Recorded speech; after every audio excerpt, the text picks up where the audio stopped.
Olá, pessoal! Espero que esteja tudo bem com vocês e que vocês tenham um minuto de atenção aí para nós conversarmos. Vocês devem estar curiosos também para saber o que acontece nesse cenário educacional e o que todo futuro professor precisa saber antes de entrar em um curso de graduação, antes de escolher a sua faculdade. Então, vem comigo, vamos nessa para conhecer um pouquinho mais desse desafiador mundo da educação e dessa profissão maravilhosa. Então, me apresentando, sou a professora Graziela Maria Lázari. A minha história começa já no curso normal, magistério. Sempre fui apaixonada pela aprendizagem, por aprender, pelas metodologias de ensino, e então fui buscando aperfeiçoamento, capacitação e qualificação profissional. Escolhi a faculdade de licenciatura em letras como pontapé inicial da minha graduação e, como vocês sabem, todo professor precisa ficar se atualizando a todo momento e nós não podemos parar. Fiz o curso de pedagogia, também licenciatura, ingressei no curso de licenciatura em letras espanhol para conhecer um pouquinho mais dessa área. Cursei uma capacitação em Libras, até em virtude da inclusão, fiz especialização em atendimento educacional especializado e em outras áreas que competem à educação e me realizei na neuropsicopedagogia clínica, porque aí eu comecei a entender como acontece a aprendizagem em cada um de nós, seres humanos. A aprendizagem humana, nossos cérebros, mistérios que acompanham essa nossa evolução. Hoje eu trabalho aqui na Faculdade Sensupeg como docente dos cursos de graduação e pós-graduação. Espero encontrar vocês em breve em um de nossos cursos.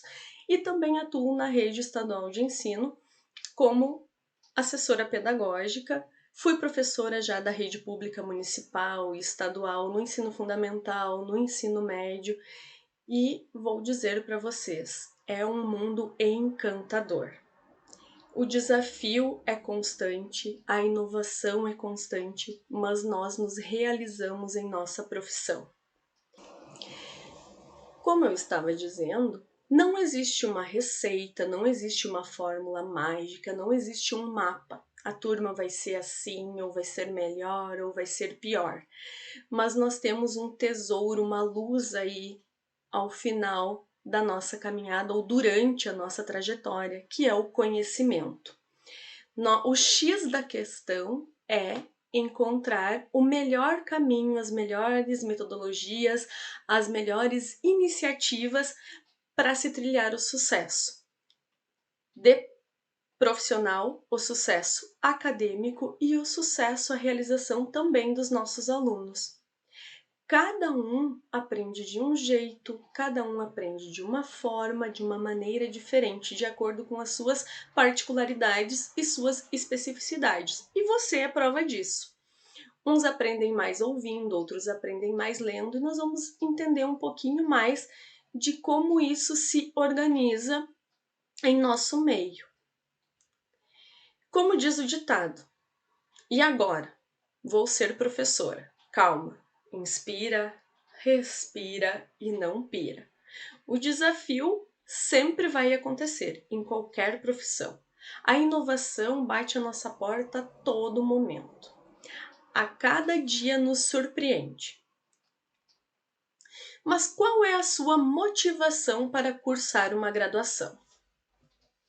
Cada um de nós tem seus motivos. Uns são apaixonados por criança, outros pela arte de aprender ou pela arte de ensinar. Alguns gostam mais de determinada área, outros de outras específicas, mas nós sempre temos uma motivação. Nós sempre buscamos, almejamos, temos alguma meta. E é em busca dessa meta, desse sonho, que eu te convido a conhecer um pouquinho mais do que te espera, sendo aluno, estudante de um curso de licenciatura. A gente sabe que uma das perguntas mais difíceis que perpassa essa nossa fase de escolha de um curso é: o que eu quero ser? Qual vai ser a minha realização? qual é a profissão que eu quero seguir? São muitas opções, são muitas certezas e incertezas.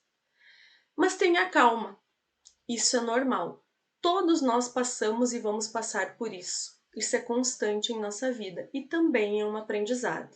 Agora imagina, fazer o que você gosta e transmitir aquilo que você mais gosta. Unimos o útil ao agradável, não é mesmo? Ser professor.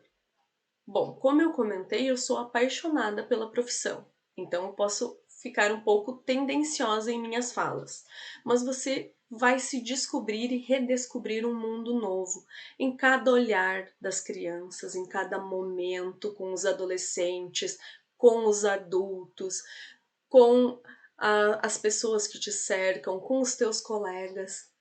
Tudo passa a ser incrível quando nós nos apaixonamos, quando nós nos doamos por inteiro. Temos um universo enorme para explorar e dentro da nossa profissão ele está em constante transformação. Imaginem só, o mundo passa por diversas transformações tecnológicas e de outros tantos recursos que nós não conseguimos muitas vezes acompanhar, não é mesmo? E por consequência disso, a educação não pode parar. Ela precisa acompanhar essa evolução. Automaticamente, as formas de ensinar também não podem continuar as mesmas. Tudo muda a todo momento, o tempo todo. O que também não é novidade. Os modelos de sala de aula já assumiram novas proporções. E o papel da escola ele vem sendo ressignificado a cada dia. E nós precisamos possibilitar aprendizagens que sejam de fato significativas. Outras tantas metodologias surgiram desde que nós estávamos lá nos bancos escolares. Do nosso ensino fundamental para o nosso ensino médio, houveram muitas mudanças.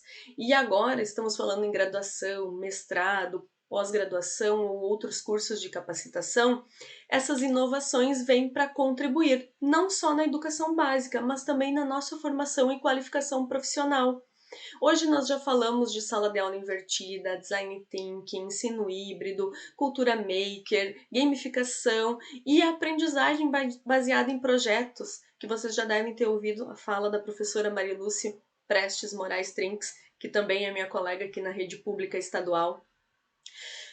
Tantas são as metodologias que podem contribuir para essa nossa formação que nos instiga a cada vez mais buscar alternativas que facilitem o aprendizado, que facilitem a memorização, que facilitem a compreensão do mundo que nos cerca. Outras proporções estão surgindo. Mas e agora? O que eu, professor, mediador de conhecimento, tutora, preciso saber?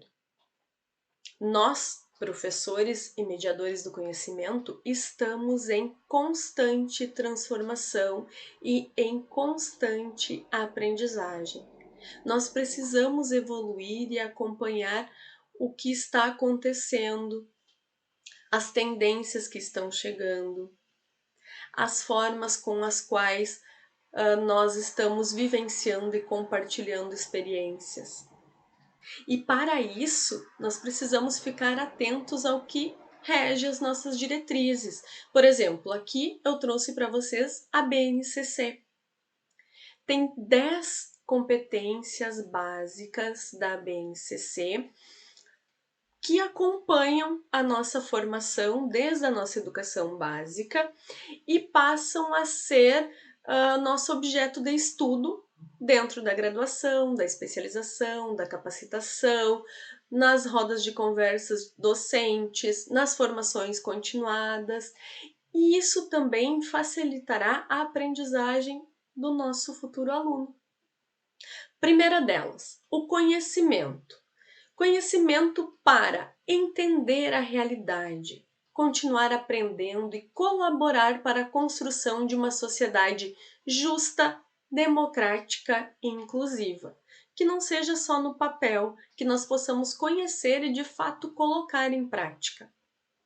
O pensamento científico, crítico e criativo para investigar as causas, elaborar e testar hipóteses, formular e resolver problemas, criando soluções que sejam coerentes com as nossas práticas, com o nosso dia a dia, com as nossas vivências e experiências de vida.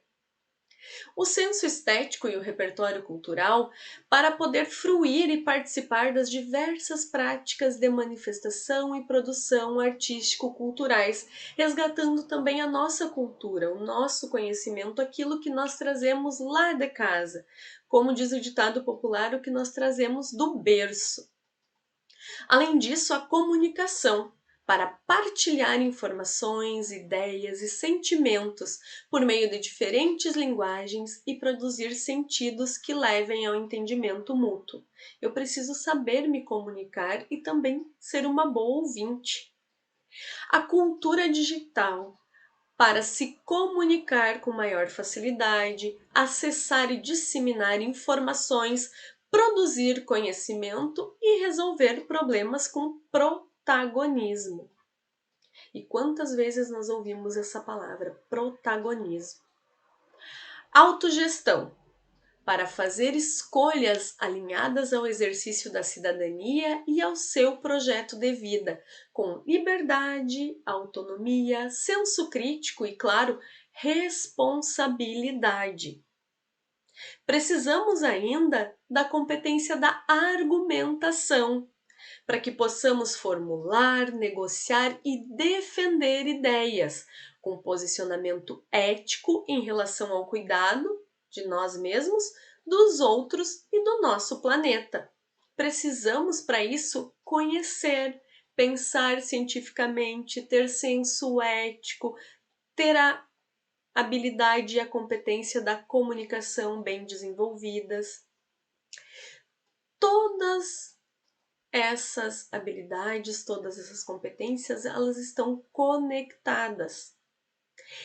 E também é fundamental o autoconhecimento e o autocuidado, para cuidar da saúde física, saúde emocional, saúde mental, reconhecendo as nossas emoções e a dos outros, tendo empatia, sendo solidários, com autocrítica e capacidade para lidar com cada uma delas, porque a empatia e a cooperação também têm o potencial de promover o respeito ao outro e aos direitos humanos, acolhendo e valorizando a diversidade de indivíduos ou de grupos, independente de onde você esteja.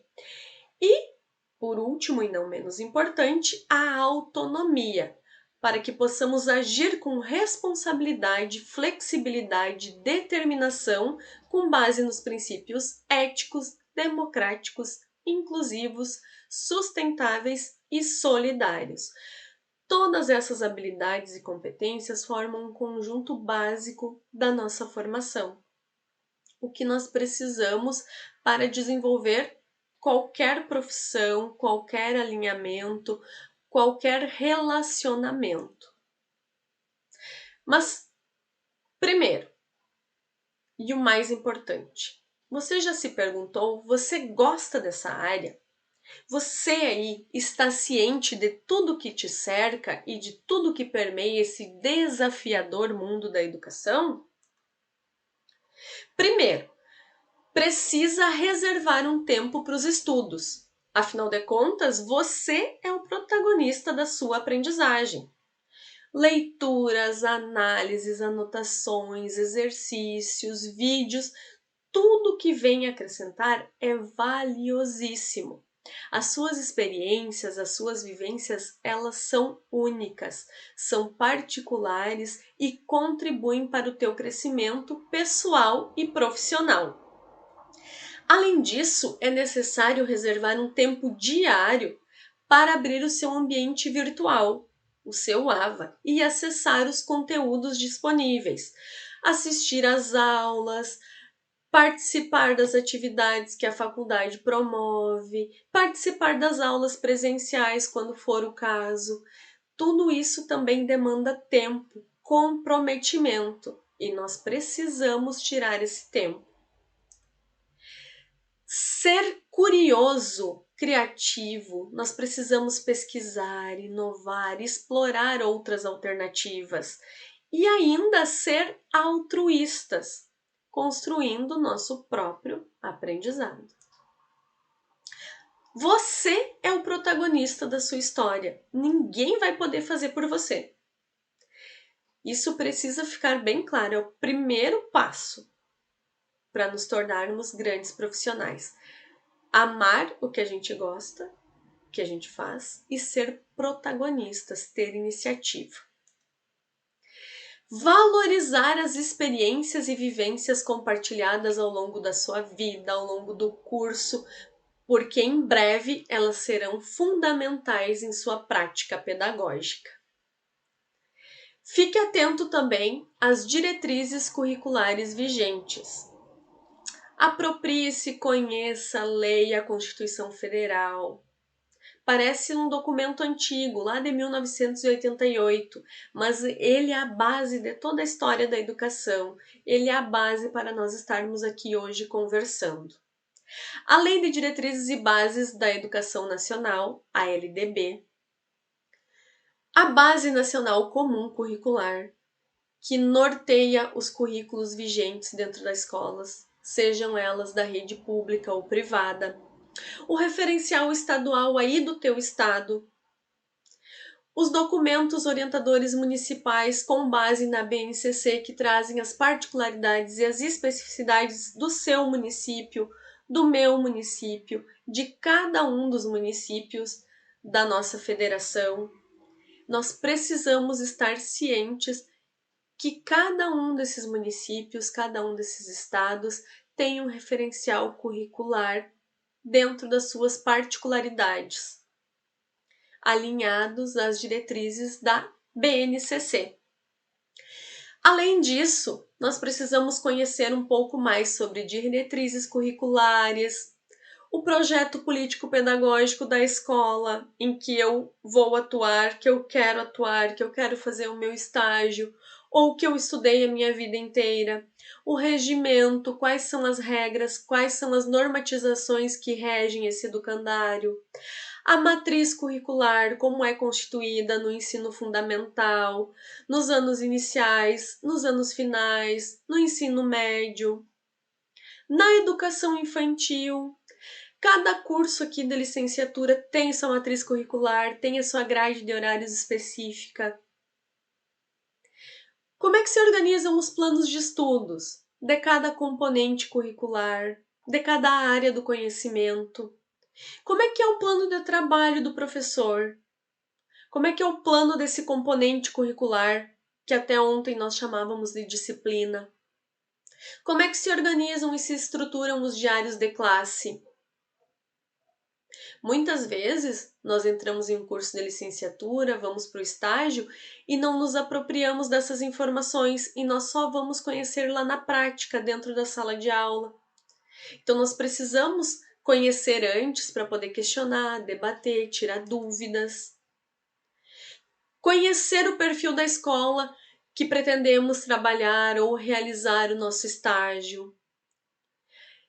E, fundamental, não podemos esquecer, a teoria deve ser aliada à prática. Mas a teoria não é uma verdade absoluta.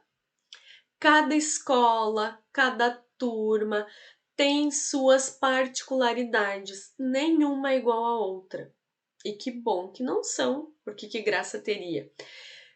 Então, a teoria não é uma verdade absoluta. Nós temos que testar metodologias, estratégias, planejamento, planos de estudos, planos de aula, para ver o que mais se encaixa com a realidade do nosso aluno, com a realidade da nossa escola, com a realidade daquilo que nós almejamos, com a nossa meta.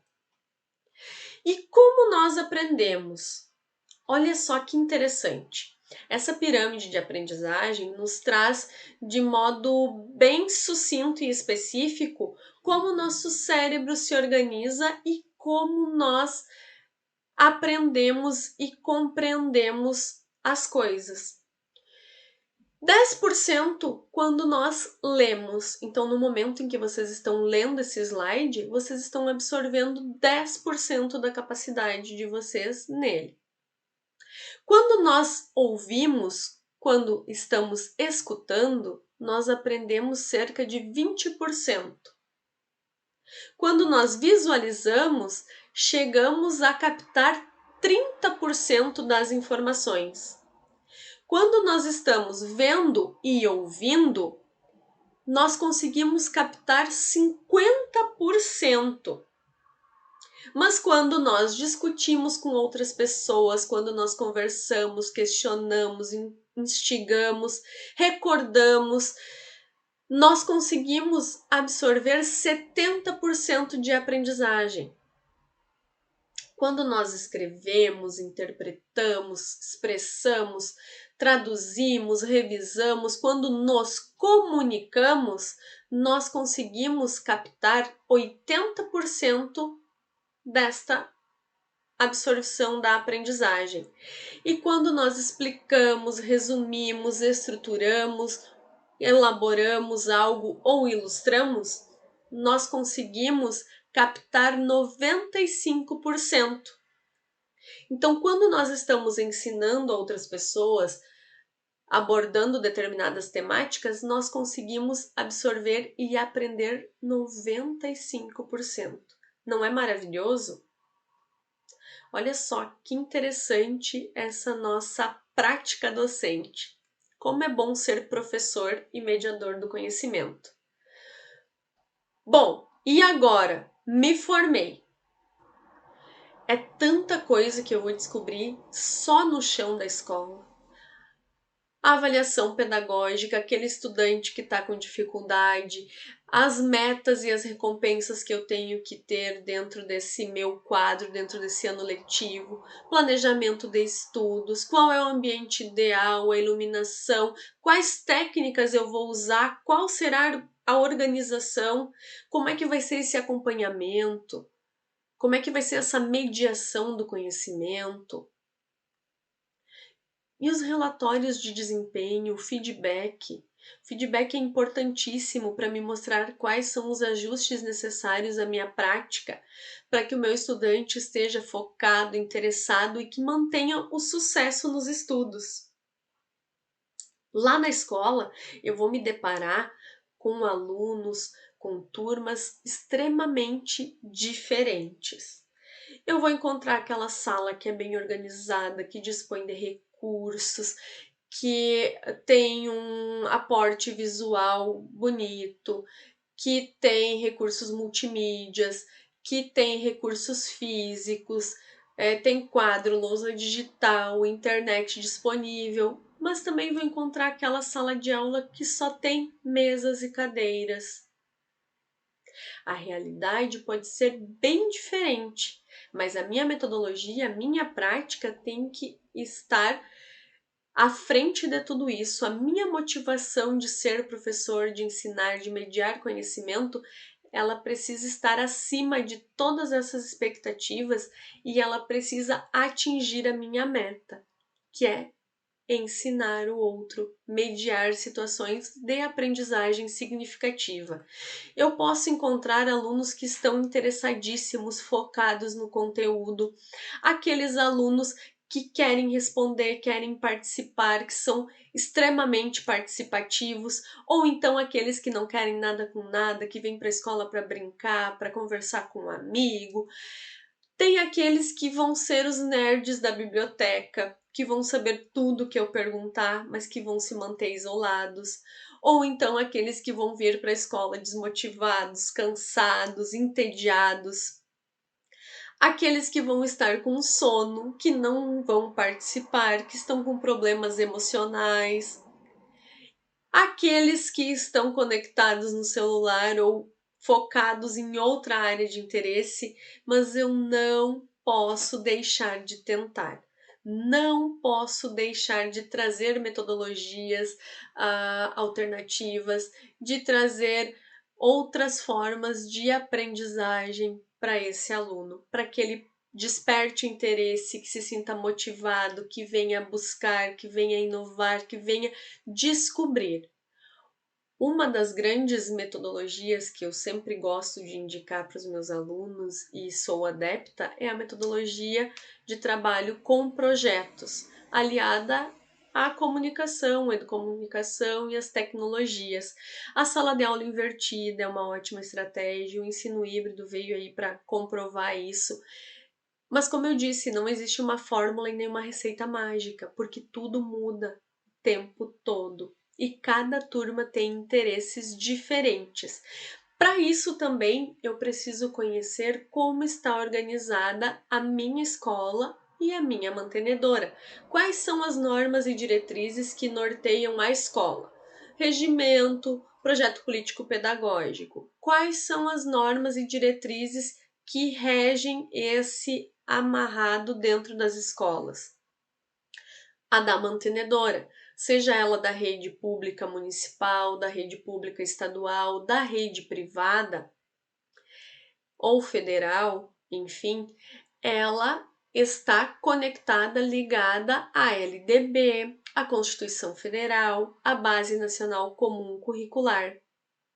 Embora cada mantenedora e cada escola tenha suas particularidades, nós funcionamos como uma engrenagem.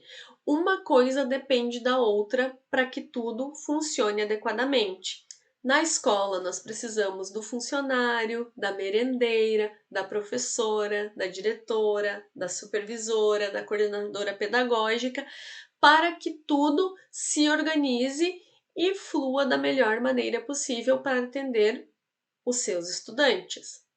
A escola precisa estar bem alinhada para que a mantenedora também esteja. Todos os projetos, todas as atividades, todas as ações, todos os planejamentos devem estar em consonância com as diretrizes curriculares. E aí nós vamos entrar em um pequeno detalhe, o diário de classe. Quantas vezes nós nos perguntamos, prof, como é que faz a chamada? Como é que se organiza o diário de classe? É só colocar o F e o pontinho? Não é bem assim. Hoje, os diários de classe eles se apresentam tanto físicos como virtuais. No modelo físico, nós continuamos colocando o F para falta, o pontinho para presença, mas nós também precisamos registrar tudo o que acontece na sala. Qual foi a habilidade, a competência desenvolvida naquele dia?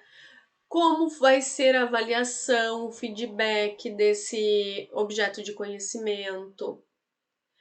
Qual foi o objeto de conhecimento trabalhado? Tudo isso consta dentro do diário de classe. Quantas são as avaliações? Qual o formato da avaliação? E hoje nós contamos com um aplicativo que mostra como é feita a chamada popular ou o nosso diário de classe virtual, marcando a presença e ausência dos alunos, as observações de cada um, se um estava doente, se não veio, se não participou das atividades, se está em home ou se está participando das aulas presencialmente, quais foram as avaliações que foram feitas, foi realizada uma prova, uma atividade em grupo, um seminário, quem participou, qual o formato da avaliação, o histórico dessas atividades que foram realizadas, como é que elas foram organizadas, foi em uma aula, em uma semana de aula, o projeto contemplou 15 dias ou então um mês. Quais são os resultados desse componente curricular? Eu atingi minhas metas, os meus alunos atingiram as metas, eles têm o mínimo de conhecimento para aquele objeto de estudo. E quais são os resultados da minha área? Eu sou da área de letras, por exemplo. Então, dentro da educação básica, o que compete à minha área? Português, inglês, espanhol ou outra língua estrangeira, se a minha escola ofertar na sua matriz curricular, arte, educação física, literatura. Tudo isso está relacionado com a área de linguagens.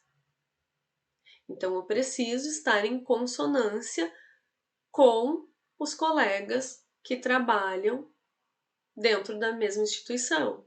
Eu preciso fazer projetos, atividades que sejam interdisciplinares. Eu preciso da colaboração dos colegas para o bom andamento das minhas aulas, para a boa concepção de um plano de estudos. Quais serão os objetos de conhecimento, as habilidades que serão desenvolvidas?